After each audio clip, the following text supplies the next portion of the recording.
Right now, in this very moment, there is a version of you that is fighting the hardest battle nobody sees. You are staring at a phone screen. Your thumb is hovering over their name. Your heart is beating so loud you can hear it in your ears, and every single part of you is screaming, "Just send the message." But something inside whispers, "Don't. Hold on. Not yet." So you put the phone down, you breathe. And then 5 minutes later, the war starts again. If that sounds like you, I need you to listen very carefully to what I'm about to say. Because most people in your position right now are about to make the worst mistake of their life.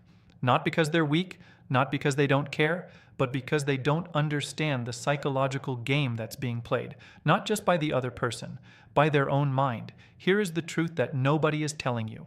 You are not struggling because you miss them. You are struggling because your brain is wired to chase what feels like safety, even when that safety is slowly destroying you. You are fighting a battle inside your own head, and the enemy is not them.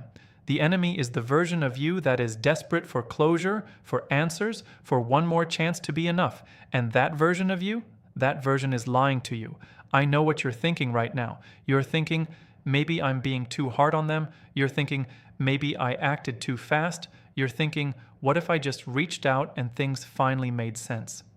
These thoughts feel real. They feel like truth, but they are not truth. They are xianjing. They are the trap your nervous system sets for you when it senses withdrawal from someone you were emotionally attached to. Your body does not know the difference between survival and love. It only knows that something is missing, so it begs you to fill the void. And if you give in, you lose everything. Every single day you have held this boundary, you have been rewriting your own story. You have been choosing yourself over the comfort of temporary relief. You have been standing on a cliff edge alone with no applause and no recognition, choosing growth over familiarity. That is not weakness. That is one of the strongest things a human being can do. And I need you to understand something before you go any further. The fact that you are still here, still holding, still questioning whether to break it or not. That tells me everything about you. It tells me that deep down, in the deepest part of your soul, you already know the answer. You know that breaking no contact will not give you the peace you are looking for.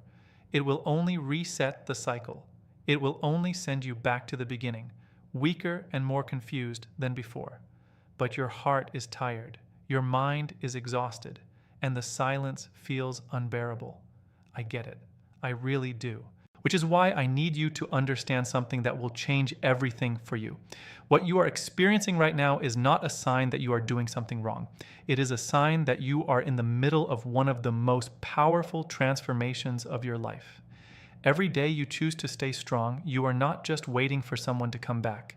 You are becoming someone who will never again accept less than they deserve. And when I finish talking to you, you are going to leave this video with absolute clarity on what to do next. Not confusion, not second guessing. Clarity. You will understand exactly why you are doing this, what is really happening on the other side, and how to stay solid no matter what your mind throws at you, but only if you stay until the very end. So here is the deal. If you are serious, if you are ready to stop fighting yourself, if you are done with the cycle of reaching out, regretting it, and starting over again, then do one thing right now. Commit to watching this entire video, not because I asked you to, but because you owe it to yourself to finally have the answers you have been searching for in all the wrong places. Because the person you are right now, the one who is tired, who is hurting, who is tempted to break, that person deserves to know the truth. And the truth is exactly what I'm about to give you. So keep your phone in your hand, but keep your focus on what I'm about to say, because what you learn in the next few minutes could be the reason you finally find peace. You have been living in a world where nobody understands what you're going through. Everyone around you says the same thing. Just move on. Just stop thinking about them. Just focus on yourself, and it makes you want to scream. Because they have no idea what it feels like to sit in a room full of people and feel completely alone. They have no idea what it feels like to wake up every morning and reach for your phone, hoping to see their name, and finding nothing but silence. They have no idea what it feels like to replay every conversation, every moment, every text message in your head, searching for answers that will never come. The silence is not just quiet. It is loud. It is heavy. It is suffocating. It fills every space in your mind. It follows you to work. It sits next to you at dinner. It whispers to you when you try to sleep. It makes the night feel like it lasts forever, and the days feel like they are moving in slow motion. And the worst part? Nobody sees the war inside you. To the world, you look fine. You are functioning. You are showing up. You are doing what you are supposed to do. But inside, you are breaking apart piece by piece, holding yourself together with whatever strength you have left. Let me tell you something right now. What you are feeling is not weakness. What you are feeling is not madness. What you are feeling is the most human response to loss that exists. When you form an emotional bond with someone, that bond becomes part of your internal map of the world. It becomes a part of how you understand yourself. And when that bond is suddenly severed, your brain experiences it almost the same way it experiences physical pain. Studies after studies have proven this. The areas of the brain that light up during heartbreak are the same areas that light up when you feel physical injury. So when you feel like you cannot breathe, like the weight on your chest is unbearable, like the world will never feel right again, your body is not lying to you. The pain is real. But here is what most people never tell you. The pain you are feeling right now is not proof that you need them. It is proof that you loved deeply. It is proof that you were capable of genuine connection. It is proof that you have a heart that does not do things halfway. That is not something to be ashamed of. That is something to be proud of. But somewhere along the way, you started believing the wrong story about yourself. You started believing that if you just loved them better, tried harder, gave more, the silence would end. You started believing that the pain means something is wrong with you. You started believing that you deserve to be stuck in this dark place, waiting for someone who may never come back. None of that is true. None of it. You are not in this pain because you failed. You are in this pain because you participated in something real, and now your heart is doing what it always does when something real ends. It grieves, it hurts, it resists, but your mind has been twisted by the ache. And that is where the danger lives, because the more it hurts, the more your brain starts telling you that the only solution is to reach out. The more it hurts, the more you start to romanticize what you had. The more it hurts, the more you convince yourself that one message, one conversation, one moment of connection will make the pain go away. But it won't, and you know it. Somewhere deep down, beneath all the longing and the desperation, you already know that breaking the silence will not bring you peace. It will bring you right back to the beginning. It will make you start this war all over again. It will leave you feeling even more lost than before. So why is it still so hard? Because you are trying to outrun pain with the same tools that created it. You are trying to use connection to heal a wound that was caused by connection, and that is like pouring gasoline on a fire and hoping it puts it out. The silence is not your enemy. The silence is your space to breathe. It is your room to heal. It is the gap that allows your nervous system to recalibrate. It is the pause that gives your mind the chance to finally see clearly again. But your mind does not want clarity. Your mind wants comfort, and comfort is the most dangerous thing you can give yourself right now. So let me ask you something. When you think about breaking no contact, what are you really looking for? Are you looking for closure? Because closure does not come from them. It comes from you. Are you looking for answers?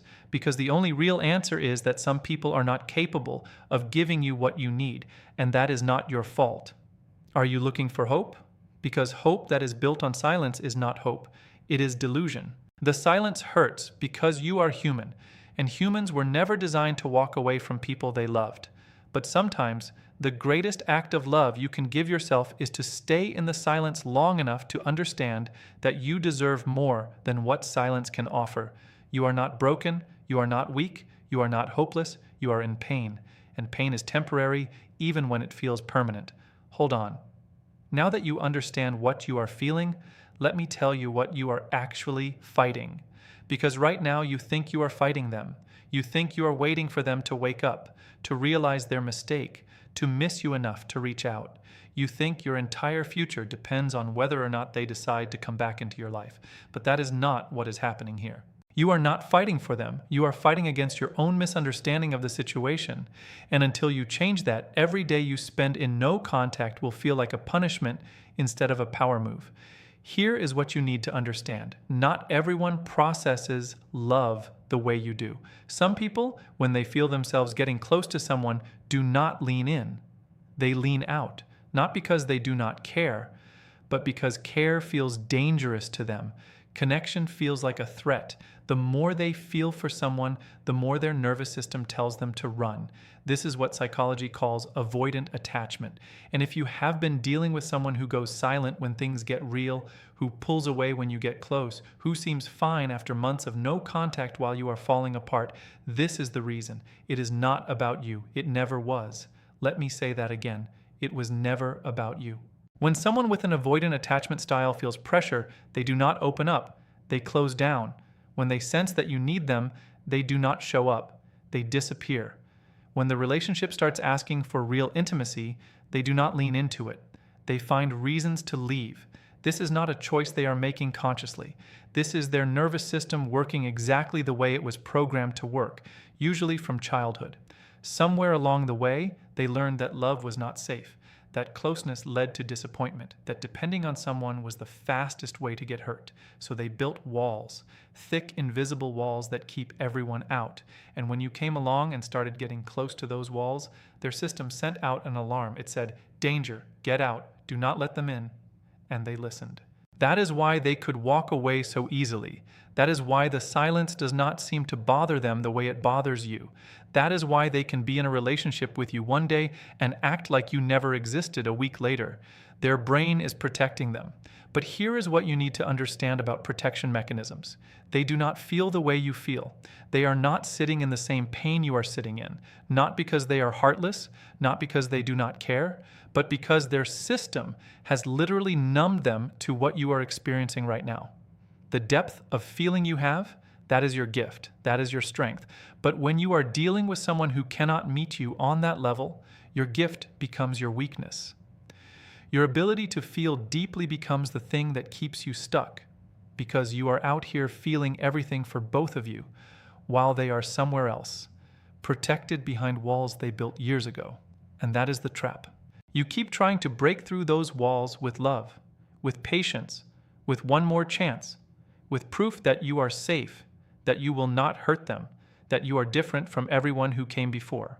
But walls do not come down because someone knocks politely on them. Walls come down when the person inside decides they are ready. And you cannot control that. You cannot force it. You cannot rush it. Which means right now, everything you are doing by staying in no contact is not just for them. It is for you. Because every day you spend waiting for them to change is a day you are not spending, building a life where you do not need them to change. Every moment you spend hoping they will reach out is a moment you are giving away power over your own happiness. Every second you stay stuck in this cycle is a second you are telling yourself that your worth depends on whether or not someone with broken attachment patterns decides to show up for you. That ends today, not because they changed, but because you did. Understanding this does not make the pain go away, but it changes what the pain means. When you feel that aching desire to reach out, you can now look at it and say, I am not missing them. I am missing the version of them I invented in my head. The one who could meet me, the one who could show up, the one who could love me the way I deserve. That version does not exist. And accepting that is how you finally find your way out. Let me take you inside your own head for a moment. Because what is happening to you right now is not a mystery. It is not random. It is not some sign from the universe that you should give up or reach out or do something reckless. What is happening to you is pure neuroscience. And once you understand it, you will never look at your urges the same way again. Here is how your brain works when you form an attachment to someone. The moment you start to care about a person, your brain releases a cascade of chemicals that create what scientists call a dependency loop. Dopamine, oxytocin, serotonin. These are the chemicals that make connection feel like oxygen. They make you feel alive. They make the other person feel essential to your survival, even when they are not. This is not poetry. This is biology. Your brain literally rewires itself around that person. Their schedule becomes part of your routine. Their voice becomes a sound that calms you. Their presence becomes so deeply embedded in your daily experience that their absence creates something that feels exactly like withdrawal. And withdrawal is exactly what it is. When you stop talking to someone you were deeply connected to, your brain goes into a kind of chemical deficit. The reward system that was built around them starts looking for its next hit. And the only source of that hit, their contact, their response, their attention, which means your brain is now screaming at you to reach out, not because it wants you to find peace, but because it wants its chemical fix back. This is why you feel insane. This is why you feel like you cannot think straight. This is why 5 minutes without their message feels like 5 hours. Your nervous system is in panic mode, not because your life is in danger, but because the system it built around connection has been disrupted, and it does not know how to function without it. Now here is where it gets even more interesting. Your brain is not just fighting for comfort, it is fighting against a psychological phenomenon called the Zeigarnik effect. This is the idea that your brain holds onto unresolved situations much more tightly than it holds onto completed ones. When you have no closure, when you do not know why they pulled away, when the story feels unfinished, your brain keeps it alive in your memory. It keeps reminding you of it. It keeps pulling you back to it. Because unfinished business feels like danger to your survival instinct. And this is why the silence is so loud. Your brain keeps running the same loops over and over. What did I do wrong? What could I have done differently? What if I had said something else? What if I try again? These questions feel like they are coming from love. But they are not. They are coming from a brain that is trying to complete a pattern. And the easiest way your brain knows to complete a pattern? One message, one conversation, one moment of contact. But you have to understand something critical here. Every time you give in to that urge, you are not solving the problem. You are reinforcing the loop. You are telling your brain, yes, when I feel this way, I should reach out. That is how I get relief. And the relief you feel for a few minutes, it never lasts. It always comes back, and it always comes back stronger. This is the trap. This is why no contact feels like torture, and why breaking it feels like relief for only a brief moment. Because what you are experiencing is not a broken heart that needs mending. What you are experiencing is a neurological habit that needs to be broken. And habits, as you already know, do not break by giving in to them. They break by staying consistent even when every nerve in your body is screaming at you to act. But here is what nobody has probably told you. The fact that your brain is fighting this hard does not mean you are losing. It means you are in the middle of the hardest part, and the hardest part always comes right before the breakthrough. The people who give in during this phase never get to the other side. They stay trapped in the loop forever. But the people who understand what is really happening, who can look at their urges and say, I see what you are doing, brain, but I am not falling for it again, those people break free. Those people come out on the other side, stronger, clearer, and completely untouchable. Your brain is playing tricks on you. Know the trick. Name the trick. Reject the trick. Every single time.